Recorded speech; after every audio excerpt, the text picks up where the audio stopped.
Mila had always believed love was built in the quiet, ordinary moments. Every Saturday, her husband Evan would drive out to his childhood town by the sea, a small, windswept place where his elderly mother still lived, alone in a creaky white cottage. He'd go to help her with odd jobs around the house and bring along baskets of homemade treats Mila had prepared with care jars of apricot jam lemon cookies, fresh bread. It had become their quiet ritual woven into the rhythm of their life. One morning, as the city stirred awake outside her window, Mila had an idea. She decided to make the trip herself without telling Evan or anyone else. A simple surprise, a small kindness, a secret gift she hoped would bring a little light to their day and hers. Mila's world thrived on calm and order, in the perfectly stacked books on her shelves, in the faint scent of lavender tea in the afternoons, in the worn armchair by the window where she spent hours reading poetry and philosophy, searching for meaning in the quiet. She was a historian lecturing at the university, living half her life among the ghosts of the past.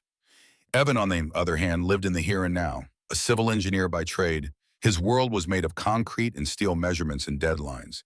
He was all logic and structure, where Mila was all questions and wonder. But their differences never drove them apart. If anything, they fit together like two puzzle pieces, his steadiness grounding her restlessness, her wonder softening his edges. Every weekend, Evan would return in the evening, smelling of sea air and old wood, his hands rough from work. He would sit with Mila, telling her about the garden he had helped weed, the neighbors who still remembered his childhood, and the coastal winds that never seemed to change. Mila would listen with a soft smile, her hands wrapped around a warm cup of tea, feeling like they were both touching something than themselves, a slower, simpler life just beyond the city's reach. Lately, Mila had sensed something shifting in Evan. He still made her coffee every morning, still kissed her forehead, still read her favorite poems aloud before bed. But there was a shadow behind his eyes, something silent, something waiting. She told herself it was stress. Evan had been buried in blueprints for weeks, working on a project that drained the light from his face. So she did what she always did, surrounded him with small acts of care, hoping to ease whatever storm he carried inside. That Saturday, a thought bloomed quietly in Mila's mind. What if she went to visit Evan's mother? What if for once she was the one to bring warmth to that little cottage by the lake? Without telling anyone, she packed a small basket, spiced apple bread, jars of rosemary, pickles, smoked cheese, and the lavender scones Evan's mother adored. Pulling on her wool sweater and wrapping a scarf around her neck, Mila glanced out at the clear, chilly sky. She loaded the basket into their old silver hatchback, started the engine, and drove toward the coast. The highway stretched out like a ribbon through golden fields and whispering pines. Mila sang softly along to old love songs on the radio, letting the cool autumn light wash over her. She imagined Evan's mother smiling at the sight of her the way she used to. She remembered those simple Sunday lunches, the soft laughter, the stories that stitched them all together like a warm quilt. As she neared the village, the air smelled of damp earth and falling leaves. She turned down the familiar dirt road, her heart fluttering with quiet excitement. But when she pulled up to the house, the ground seemed to shift beneath her feet. There on the porch stood Evan with another woman, and in the woman's arms, a little boy. Mila couldn't breathe. Evan leaned close, whispering something that made the woman smile, a smile that reached places Mila hadn't touched in months. Mila stood frozen, her throat tightening. She tried to move to speak, but no sound came. Then the boy slipped from the woman's arms and ran to Evan, wrapping tiny hands around Evan's legs. Evan crouched down, gathering the boy into his arms, pressing a soft kiss to his hair. Mila's heart broke silently in her chest. Evan bent down again, gathered the little boy into his arms, and whispered something softly in his ear, brushing his tiny curls with a tenderness that tore straight through Mila's heart. It was a kind of love, a kind she had never seen in his eyes when he looked at her. In that fragile moment, something deep inside her shattered. Mila staggered back, her breath catching in her throat. This wasn't a random meeting. This wasn't some fleeting mistake. No, this was something far worse. This was Evan's other life, a life he had built in silence. A woman, a child, a family. That wasn't hers. Her stomach churned violently. Without thinking, she turned and rushed back to her car. She slammed the door, her hands shaking uncontrollably as she started the engine. Her vision blurred with tears, her heart thundering in her chest. She didn't care where she was going. She just needed to get away. Away from the porch, away from the lies, away from the life that had just collapsed at her feet. How could he? How could he do this to me? The question pounded in her head louder than the engine's roar. The farther Mila drove, the harder it was to breathe. Every memory flashed before her eyes the first time they met. Their wedding day. The dreams they once whispered in the dark. It all felt fake now. A beautifully constructed lie. How long had he been living this double life? Had she been so blind? Had it all been slipping through her fingers without her even knowing? Her knuckles whitened on the steering wheel as the shock gave way to something darker rage. She wanted to turn back, to slam the door open, to scream the truth in his face. But fear kept her frozen. Fear that if she asked, she'd hear the words she wasn't ready to believe. Every memory suddenly felt tainted. Every trip he made to help his mother. Every late-night return. The distant way he had started looking at her. The pieces fit now, and it devastated her. Mila couldn't drive another mile. She pulled over on the side of the empty road. She buried her face in her trembling hands, and she cried deep, shaking sobs that seemed to tear her apart. Her world had collapsed. Her heart lay in ruins. She didn't know how long she sat there, but eventually, the tears dried, the rage dulled, and one single question rose from the wreckage. What now? She couldn't unsee what she had seen. She couldn't pretend nothing had happened, but she needed more than fury. She needed to understand, to hear the truth from Evan's lips, no matter how much it hurt. Taking a shaky breath, Mila started the engine again. She turned the car toward the city. The road stretched endlessly ahead of her. She wouldn't scream. She wouldn't accuse, not yet. She needed to listen first, to understand, before deciding if there was anything left to fight for. Mila knew the conversation waiting for her would be the hardest of her life. Days passed, and when she finally gathered the strength to return to that windswept town, she didn't come as a wife ready for war. She came as a stranger, a curious visitor with a harmless story. She told herself it was ridiculous, but it was the only way she could stand face to face with the woman who had unknowingly torn her heart in two. Mila rehearsed her lie in the car. She was researching old coastal homes, their histories, their designs. It wasn't much, but it was something. This time she didn't hide. Parking near the little white fence, Mila gripped the steering wheel, trying to calm her racing heart. She stepped out into the salty air, forcing her legs to move toward the house. And there she was, the woman from the porch. Sophie. Mila swallowed the lump rising in her throat. Stepping closer to the gate, she forced her voice to stay steady. "Hello," she called softly. Sophie watched her for a moment, not with anger, not with suspicion, but with a barred, almost fragile kindness. "Come in," Sophie replied quietly, opening the gate. "I'm Sophie." Mila swallowed again, clutching onto the lie like a shield. "I'm Claire," she answered, the false name feeling sharp and strange on her tongue. They walked into the house together. It was warm, simple, and filled with the soft, homely scent of fresh bread and something else, baby lotion, maybe milk. In the corner, the little boy sat, playing with a toy boat, humming softly to himself. "This is Noah," Sophie said, her voice light, but edged with something unreadable. Noah looked up at Mila, curiosity wide in his innocent eyes, but he didn't move toward her, didn't say a word. Mila forced a smile. "Nice to meet you," she whispered, careful not to stare too long. They moved to the kitchen, sitting across from one another at a small wooden table. Sophie stood to make tea, the kettle hissing softly in the background. Mila studied her, heart pounding. She had expected. What? A threat. A woman who had stolen something that wasn't hers, but sitting across from her was nothing like that. Sophie was just a woman. Tired. Kind-eyed. A mother doing her best. "Have you lived here long?" Mila asked, trying to sound casual, though her voice caught slightly at the end. "A few years," Sophie answered quietly, setting the cups between them. Mila leaned in, breath trembling. "And Evan, does he come here often?" Sophie paused. Her eyes darkened slightly, guarded. "Why do you ask?" Mila felt the weight of her secret pressing on her chest. She couldn't hold it back anymore. "I saw you both.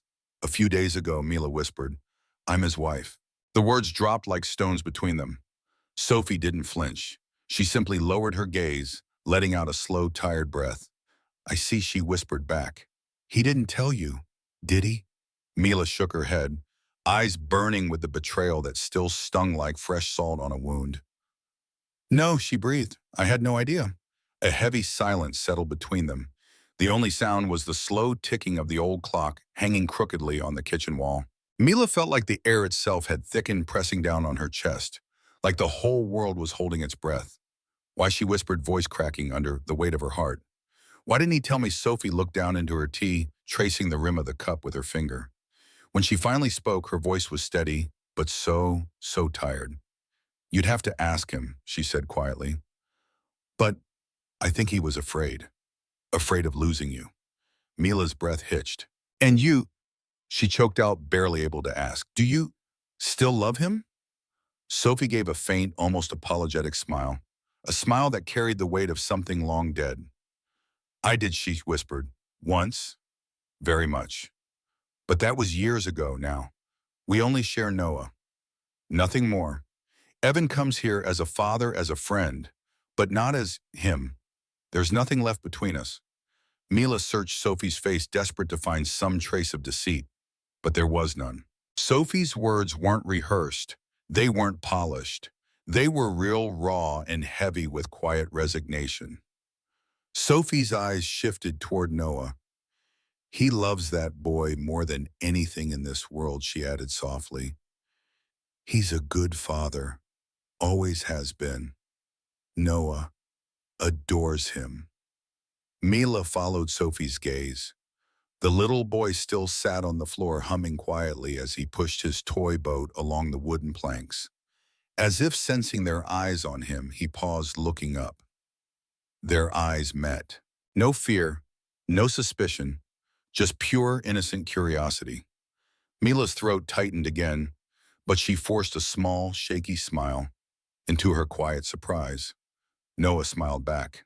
And Evan, is he happy? Mila asked, the words barely audible. Sophie let out a breath that sounded like she'd been holding it for years. I don't know, she whispered. He's torn, Mila, caught between two lives he never meant to build. He wants to tell the truth, but he doesn't know how. He's afraid of hurting you and terrified of losing Noah. Mila's voice cracked again. And me, she breathed, tears pooling in her eyes. Doesn't he care how much this is destroying me? Sophie nodded slowly. He does. But I think he believed he could keep you both, that somehow you'd never find out. Foolish, yes, but not cruel. He was just trying to protect everyone, in the only way he knew how. Mila let out a bitter, broken breath. Is that what protection looks like? Living a lie, is that courage? Or just cowardice? She stared hard at Sophie, searching her for some reason to hate her. Why are you telling me all this? Mila asked, voice trembling. Sophie didn't flinch. She met Mila's eyes with the calm resolve of someone who had already lost more than she could say. Because I can see you're hurting, and you deserve to know the truth. Her voice softened to a near whisper. Evan, he's not a bad man, Mila. He doesn't deserve your hate. He's just lost. Mila's lips quivered, her defenses crumbling. Aren't you afraid I'll take him from you, she whispered. Sophie shook her head, quiet certainty anchoring her voice. No, I know you won't. And even if you did, I wouldn't try to stop you. The only thing that matters is that Noah is happy, Sophie whispered softly. The rest, somehow, will work itself out. Mila sat in silence. For the first time, she felt the weight of someone else's pain just as heavy as her own. She didn't know what to believe anymore. In mind, her two forces pulled in opposite directions, anger sharp and burning, understanding quiet but persistent, pain raw and aching, and somewhere, just somewhere, the faintest spark of forgiveness. Mila rose slowly, smoothing her hands over her coat as if it could somehow calm the storm in her chest. Thank you, she whispered. For the tea and the truth. Sophie nodded softly. You're welcome, she replied. And if you ever need someone to listen, I'll be here. Mila stepped out into the sunlight. The sky was clear, the air crisp and sharp against her skin. But inside, everything felt clouded, heavy, unfinished. She climbed into her car, turned the key, and drove away. Not toward clarity, not toward closure, just toward more questions. Evan was waiting when she returned. He sat on the edge of the couch, hands clenched tightly, head bowed like a man waiting for a sentence he knew he deserved. When Mila entered, he stood quickly, eyes wide with fear. Where, where were you? He asked, his voice barely steady. Mila didn't move from the doorway. She stood tall, unreadable. I was with Sophie, she answered plainly. Color drained from Evan's face, but he didn't deny it, didn't lie, didn't make excuses. He sank back onto the couch like his body had given up holding the weight of his guilt. And then he spoke. At first, the words stumbled out like stones tumbling from a collapsing wall. Not rehearsed, not clean, just raw. He told her everything. About Sophie, about their brief, reckless mistake long before Mila ever entered his life. About Noah, about the guilt that had followed him like a shadow ever since. He spoke of his fear, fear of losing Mila, fear of abandoning his son, fear of destroying everything. I knew what I was doing was wrong, Evan whispered, his voice cracking. I lied. I was a coward, but I didn't know how to tell you. I didn't want to hurt you, Mila. I swear, I never stopped loving you. Mila stood frozen, searching his face, looking for something to hold on to, anything real. And there it was, regret, shame, and something more, a stubborn kind of hope, the broken hope of a man who had failed but still desperately wanted to hold on to the pieces. That night they lay side by side in bed, so close yet impossibly far apart. The silence between them was louder than any scream. Mila lay staring at the ceiling, unable to close her eyes, unable to rest. Her mind spun like a carousel, fragments of their life together flashing by. Their wedding, their first tiny apartment, the way he used to reach for her hand in the dark. It all felt so fragile now, so breakable, as if their entire life had been built on glass. And now, well, she wasn't sure what she felt anymore. Anger, betrayal, disappointment, or something deeper, something far more complicated than she could put into words. The next morning, Evan left quietly for work, leaving Mila alone with the ruin of their life. She wandered the apartment like a stranger, like a ghost in someone else's home. Everything felt distant, foreign. Even the shelves lined with books she once loved now looked like lifeless props, souvenirs of a life that had split at the seams. Mila stood by the window, watching the world move on as if nothing had shattered.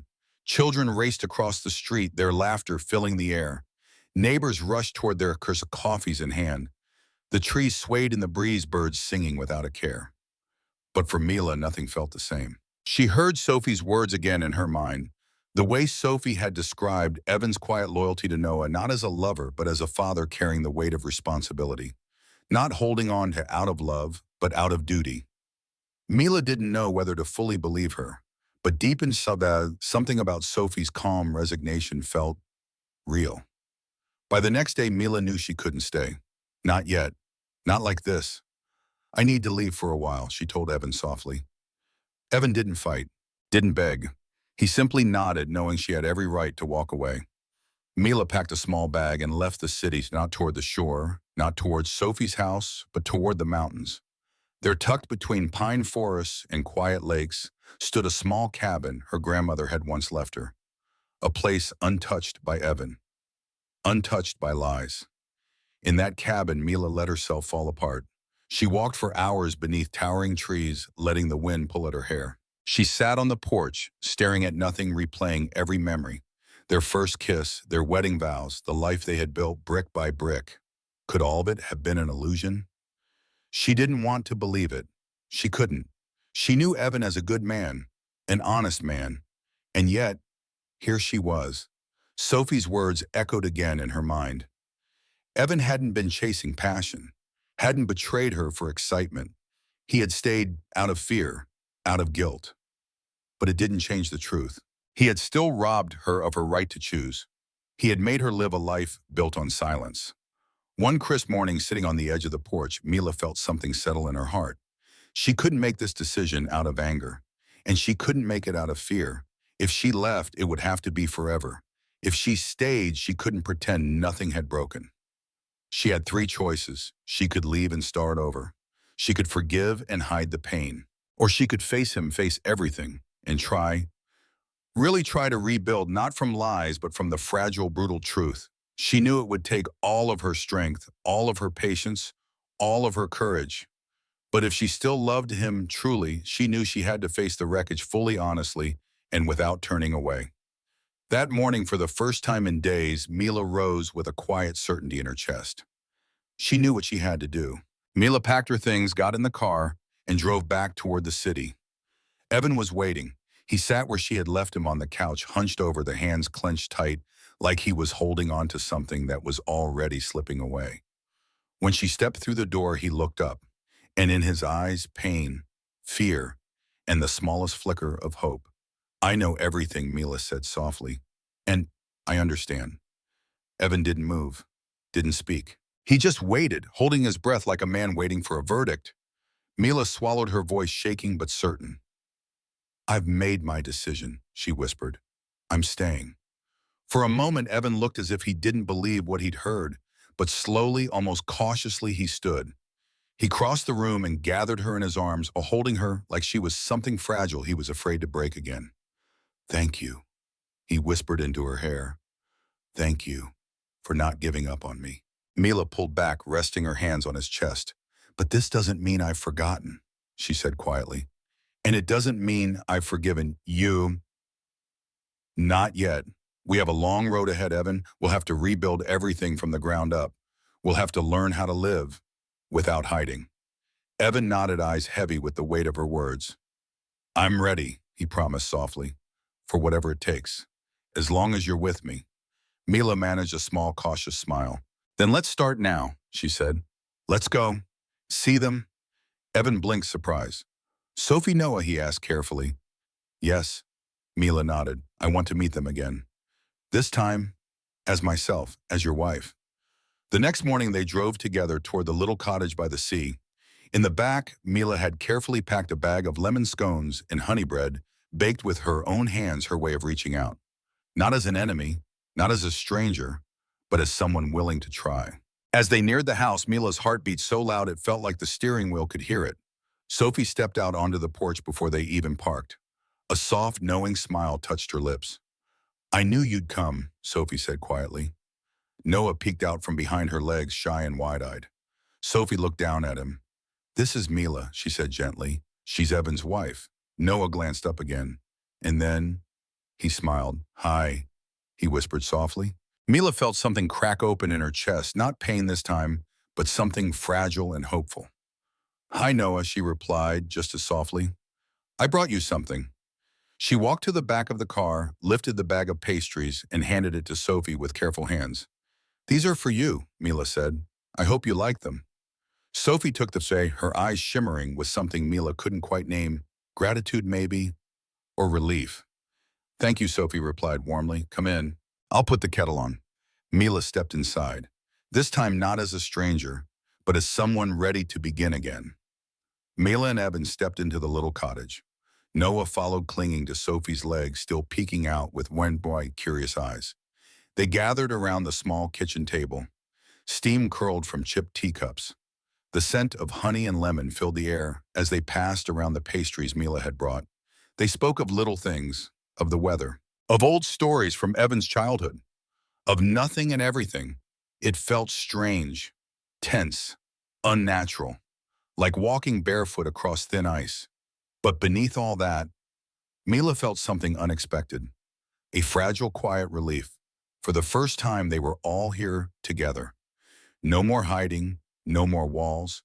It wasn't perfect, it wasn't comfortable, it wasn't clear what would come next, but it was real. Mila didn't know if the pain would ever truly fade. She didn't know if trust could ever be fully rebuilt. But for the first time since her world had crumbled, she knew one thing for sure: she was ready to try.